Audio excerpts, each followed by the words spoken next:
بسم اللہ الرحمن الرحیم۔ السلام علیکم ورحمۃ اللہ وبرکاتہ۔ اللہم صلی علی محمد النبی الامی وعلی آلہ وسلم تسلیما۔ میری اس ویڈیو میں نے پچھلی ویڈیو میں فلسطین کے لیے دعائیں اور بائیکاٹ کا بتایا تھا، تو اس ویڈیو کا میرا مقصد یہ ہے کہ مسلمان تاجر کیا کرے، ہمارا صنعت کار، ہمارا جو مالدار طبقہ ہے وہ مسلمانوں کو کیسے جو ہے فائدہ پہنچائے۔ میرے نزدیک تو بائیکاٹ غلط ہے، صحیح ہو گیا۔ اب فائدہ کیسے پہنچائے؟ مسلمان تاجر کو یہ کرنا تھا کہ 20-22 سال میں نے جیسے پہلے عرض کیا تھا کہ 2021 میں بھی یہ شوشہ اٹھا، پھر بیچ میں بھی اٹھتا رہتا ہے بھائی بائیکاٹ کریں۔ بائیکاٹ کا مد مقابل یہ کہ آپ اس کے نیم البدل چیز لے آؤ نا۔ دیکھو حضور صلی اللہ علیہ وسلم جب دین دنیا میں لے کر آئے تو ایک طریقہ یہ ہے کہ آپ اندھیرے میں لاٹھیاں چلاتے رہو، ڈنڈا چلاتے رہو، کوئی فائدہ نہیں۔ اگر لائٹ اندھیرے میں آپ ایک زیرو کا بلب جلا دیں کتنا فائدہ ہوا، روشنی ہو جائے گی۔ تو حضور صلی اللہ علیہ وسلم جب دین لے کر آئے تو ہر ایسے کفار مکہ کو ایسے دعوت نہیں دی۔ اب وہ ان کی عادت تھی گانے سننے کی، تو اللہ نے گانے سے روکا اور ساتھ اس کا نیم البدل دیا، یعنی قرآن پاک اتارا اللہ پاک نے کہ بھئی تمہیں سننے کی عادت ہے تو قرآن سنو نا۔ وہ سود پہ کاروبار کرتے تھے، اللہ کے نبی صلی اللہ علیہ وسلم سود کے مقابلے پر حلال رزق کو لے کر آئے، حلال بزنس کو لے کر آئے۔ اگر اللہ کے نبی صلی اللہ علیہ وسلم ڈائریکٹ سود کو حرام کرتے اور اس کا نیم البدل نہ دیتے، یہ کبھی بھی بند نہیں ہونا تھا دنیا سے، صحیح ہے۔ زنا کے مقابلے میں نکاح کو لے کر آئے۔ اگر یہ کہا جائے کہ کسی سے کہ تم زنا نہ کرو، وہ کبھی بھی زنا سے نہیں رکے گا، وہ کبھی بھی زنا سے نہیں رکے گا۔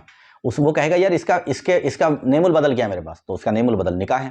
آپ دنیا میں آپ دین کے جتنے احکامات اٹھائیں گے، ہر حکم کسی نہ کسی حکم، یعنی دنیا میں کسی رواج کا نیم البدل آپ پائیں گے اس کو۔ یہ طریقہ کار ہوتا ہے کسی چیز کو توڑنے کے لیے، کم کرنے کے لیے۔ خالی کسی چیز کی مخالفت کر دینا یا کسی چیز کو بند کروا دینا یہ حل نہیں ہوتا، ایسا ہوتا بھی نہیں، صحیح ہے۔ آپ صلی اللہ علیہ وسلم نے جب یہ طریقہ امت کو سکھایا تو ہم بھی اس طریقے پہ چلیں نا۔ ہم کہتے ہیں بھئی ہم چیزوں کا بائیکاٹ کریں، تو ہمیں کرنا کیا ہے؟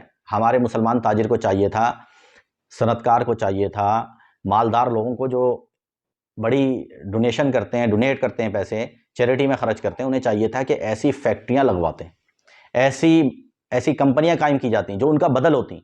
آپ پیپسی کے مقابلے میں کسی مشروب کو کھڑا کرتے ہیں اور وہ آپ کا مشروب ہوتا اور کوالٹی بھی اس لیول کی ہوتی، خالی اس مقابلے، اور سہولیات بھی آپ ملازمین کو اس سے زیادہ دیتے۔ آپ آگے سے کہتے ہیں کہ بھی گورنمنٹ ہمیں کرنے نہیں دیتی، جب آپ ابھی لوگوں کو سڑکوں پہ لا سکتے ہیں، اسرائیل کے خلاف لا سکتے ہیں۔ آپ اس میں بھی تو کہہ سکتے تھے کہ ہم یہ کفار کے خلاف لے کر آ رہے ہیں سڑکوں پر، گورنمنٹ ہماری یہ بات نہیں مان رہی، عوام کے سامنے بات رکھیں کہ گورنمنٹ ہماری یہ بات نہیں مان رہی، اس کا مطلب ہے گورنمنٹ جو ہے طاقت دے رہی ہے، سپورٹ کر رہی ہے غیر مسلموں کو، جو مسلمانوں کو مارتی ہیں کمپنیاں، ان کا مال وہاں لگتا ہے، تو یہ ہمیں بنانے نہیں دے رہی۔ لوگ آپ کے پیچھے اب نہ چلتے، جب آپ لوگوں کو ابھی جمع کر لیتے ہیں تو بھائی ہم فیکٹریاں لگاتے، اس کے مقابلے میں نوکریاں پیدا کرتے، تاکہ ہمارا جو بیچارے جو بے روزگار ہیں ادھر نہ جاتے، ادھر جاتے، لوگوں کو وہ ٹیسٹ ملتا، وہ مشروبات ملتی، وہ کوالٹی ملتی۔ خالی اس میں نہیں میں کہہ رہا، ہر چیز میں، اگر وہ کوئی بنانے والی چیز ہے تو اس کے مقابلے کی آپ چیز بناتے، کوالٹی والی بناتے، تاکہ لوگ اس پہ جاتے، اٹریکٹ ہوتی۔ اور ہمارا حال کیا ہے؟ ہمارا مسلمان تاجر چیریٹی میں تو ایسے خرچ کرتا ہے بس اس سے آگے کوئی نہیں ہے۔ سیلاب آ جائے تو ایسے اتنا خرچ کریں گے، مسجدوں میں بھی، مدرسوں میں بھی، یعنی ہم انتظار کرتے ہیں کہ اللہ کی کوئی عذاب آفت آئے پھر ہم خرچ کریں، اس سے پہلے خرچ کرنا ہم گناہ سمجھتے ہیں۔ اور آج حال کیا ہے ہمارا؟ پٹرول 40 روپے سستا ہوا، مجھے بتاؤ کس مسلمان وہ ٹرانسپورٹر نے کرایہ گرائے؟ اور پٹرول بڑھتا ہے، ابھی بڑھتا نہیں، کرایہ پہلے بڑھ جاتے ہیں۔ یہ ہے مسلمان تاجر جو مسلمان کا درد لیے بیٹھا ہوتا ہے، مسجدوں میں AC لگانے کے لیے تیار ہے اور کسی کی مدد کرنے کے لیے تیار ہے، اس کا حال یہ ہے۔ میرا دل کرتا ہے نام لے لے کے کہوں، ہم کیا کرتے ہیں؟ لاک ڈاؤن ہوا 2020 کے اندر، تو میرا تو دل بعض اوقات کرتا ہے کہ میں نام لے لے کے ان تاجروں کے بتاؤں کیسی کیسی ہم حرکتیں کرتے ہیں۔ بلیک میں چیزیں کہہ کے دلیری سے بیچتے ہیں بلیک میں، یہ مسلمان۔ ابھی اسے جا کے مدد لے لو کسی کے بارے میں، وہ بھی نکال کے 10-12-15 ہزار یا 1 لاکھ دے دے گا، کہے گا یہ اور جو ہے ہم اس طرح کیوں نہیں مدد کرتے؟ ہمیں یہ سمجھ ہی نہیں ہے کہ بھائی یہ بھی مدد ہوتی ہے، اس طرح مسلمانوں کو مضبوط کرنا۔ ابھی آج امپورٹ بند ہو جانا، یہ مسلمان تاجر آپ کو کھا جائے گا، یہ بھی میں آپ کو لکھ کے دے دوں۔ یہ غیر مسلم تاجر کی برکات ہیں آپ اس سے اختلاف بھی کر سکتے ہیں، لیکن اس کے انوارات برکات ہیں، یہ آپ کو بتا دوں کہ جس کی وجہ سے ہمارے مسلمان اور پاکستان کے تاجر اپنی اوقات کے اندر ہیں۔ آج امپورٹ پہ پابندی لگے نا، دیکھو یہ بلیک میں آپ کو ایسے چیزیں بیچیں گے ڈبل سے بھی زیادہ ریٹ کر کے۔ لوگ بیچارے چیخ رہے ہوتے ہیں کہ بھئی آپ کرایہ میں جب جا رہا تھا لاہور تو وہ اس کے پاس ٹرانسپورٹر جو وہ کمپنی تھی ٹرانسپورٹ، اس پہ کہہ رہے تھے کہ بھئی آپ کا ڈیزل بڑھتا ہے ریٹ تو اس سے پہلے آپ کے ریٹ بڑھے ہوئے ہوتے ہیں، اب اتنا کم ہوا تو آپ نے کم ہی نہیں کیے ریٹ، چیزوں کے ریٹ وہیں کے وہیں کھڑے ہوئے، کتنا فرق پڑا ہے پیٹرول میں ایک دم سے۔ یہ ہمارا حال ہے، ہم کیا مسلمان کی مدد، یہ اللہ نہیں دیکھ رہا؟ یعنی ہمارا مزاج یہ ہے کہ لوگوں کی جیبیں کاٹ کے، مسلمان کی جیبیں کاٹ کر خوب کماؤ، اس میں سے کچھ دے دو، پھر اسی مسلمانوں پہ خرچ کر دو کچھ، یہ ہمارا مزاج ہے بھائی۔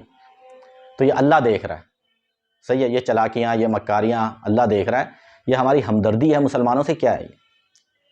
پچھلے سال جب سیلاب آیا تو مجھے پتہ لگا بھئی ایک تاجر نے 15 کروڑ کا سامان بھیجا، جس کے بعد 15 کروڑ ہے نا، وہ سبسڈی بھی دے سکتا ہے جس علاقے کا وہ، اس علاقے کے اندر اتنی وہ طاقت رکھتا ہے، پاور رکھتا ہے۔ اگر یہ تاجر ہم سے اتنے مخلص ہوتے تو یہ اس کا نعم البدل کھڑا کر چکے ہوتے۔ آج دین کے نام پہ تو لوگ گردنیں کٹوانے کے لیے تیار ہو جاتے ہیں، آپ دین کے نام دیتے اس کو کیسے نہیں وہ چلتی آپ کی پروڈکٹ؟ تو بھائی اللہ پاک ہمیں عقل سلیم عطا فرمائے، جوش سے زیادہ ہمیں عقل بھی اللہ پاک عقل بھی عطا فرمائے، حلم عطا فرمائے، سوجھ بوجھ عطا فرمائے، جو امت کو اوپر لے جائے ہماری وہ سوجھ بوجھ۔ تو یہ میرے جذبات تھے، میرے خیالات تھے، میں آپ تک پہنچانا چاہ رہا تھا۔ آپ کا حق ہے کہ آپ 100% اس سے اختلاف بھی کر سکتے ہیں، 100% اس سے متفق بھی ہو سکتے ہیں، تھوڑا بھی ہو سکتے ہیں، زیادہ بھی۔ بس میرے ایک دل کے جذبات تھے جو میں دیکھ رہا ہوں، آخر میں بھی اس دنیا میں رہتا ہوں اور میرا بھی لوگوں سے لین دین ہے، تو میں جو دیکھ کر آپ کو بتا رہا ہوں کہ بھئی یہ ہماری صورتحال ہے۔ چیریٹی میں ہم سے خوب خرچ کرواؤ، فنڈنگ ہم سے خوب کرواؤ، لیکن بھائی ملازم کی 1000 ہم سے تنخواہ نہ بڑھواؤ، یہ گناہ ہے۔ ملازم کی ماں مر رہی ہوگی، اس کی طبیعتیں خراب، اسے چھٹی دیں گے نہ، اس کی تنخواہ 1000 روپے بڑھاتے ہوئے ہماری جان نکلتی ہے۔ بھئی آج کل تو 50-60 ہزار کی کوئی ویلیو نہیں ہے، اب بندہ ہدیتاً دے دیتا ہے، کسی ایک مہینے میں، سال میں 1-2 دفعہ پکڑا دیتا ہے، یار یہ ہدیہ ہے میری طرف سے ملازم کو، یہ گھر چیز لے جانا کچھ، اور اسی وقت آ جائیں چیریٹی کے لیے، دیکھو پھر ہم کتنے لاکھوں روپے ہمارے اس سے نکلتے ہیں، ہم پتہ نہیں کس کو چکر دینا چاہتے ہیں۔ تو اللہ پاک اس پر ہمیں اس سے بچنے کی توفیق عطا فرمائے، اور مسلمانوں کی خیر خواہی، حقیقی خیر خواہی یہ ہے کہ مسلمانوں کو، امت کو اپنے پاؤں پہ کھڑا کر دینا، یہ امت کی حقیقی خیر خواہی ہے۔ وقتی حل امت کو دے دینا یہ امت کی خیر خواہی نہیں ہے، امت کو مستقل بنیادوں پہ کھڑا کرنا، ملک کو، قوم کو مستقل بنیادوں پہ آپ کھڑا کر دیں۔ اللہ پاک اس پر مجھے بھی عمل کی توفیق عطا فرمائے، آپ کو بھی۔ سبحان ربک رب العزت عما یصفون وسلام علی المرسلین والحمد للہ رب العالمین۔